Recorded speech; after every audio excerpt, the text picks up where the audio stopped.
laban sa fake news kaugnay ng serye ng lindol sa bansa.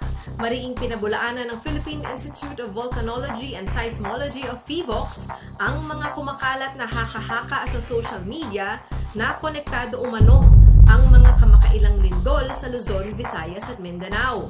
Sa isang media conference noong October 12, iginiit ni PHIVOLCS Director Dr. Teresito Bacolcol na walang ugnayan ang magnitude 6.9 na lindol sa Bogo City, Cebu at ang magnitude 7.4 na lindol sa Manay, Davao Oriental. Kinumpirma rin ng PHIVOLCS Science Research Analyst na si Paulo Sawi sa isang panayam sa Agenda Weekend ng Billionaire News Channel na walang epekto ang mga lindol sa aktibidad ng mga bulkan sa bansa. Nanawagan ng PHIVOLCS sa publiko na huwag basta-basta maniwala sa mga hindi beripikadong impormasyon sa social media at sa halip ay makinig sa opisyal na abiso mula sa mga eksperto at ahensya ng pamahalaan. 3-day transport strike ng Manibela, umarangkada na. Umarangkada na ngayong Lunes ang 3 araw na transport strike ng grupong Manibela bilang protesta sa umano'y pang-aabuso ng Department of Transportation, Special Action and Intelligence Committee for Transportation o DOTR-SAICT sa mga tsuper ng pampasaherong sasakyan.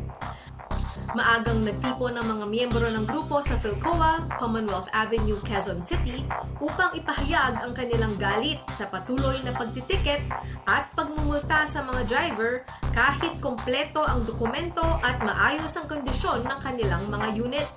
Binatikos din ng grupo si Assistant Secretary Tracker Lim, pinuno ng SAICT na asawa ni Dumper Party List Rep Claudine Bautista Lim. Giit ng Manibela, sa halip na tumulong sa mga tsuper, tila pinababayaan pa umano ang panggigipit sa kanila. Bukod sa isyu ng panghuhuli, muling iginiit ng grupo ang pagtutol sa Public Transport Modernization Program o PTMP ng gobyerno. Layunin ng programa na palitan ang mga lumang jeepney ng mga Euro 4 compliant na unit.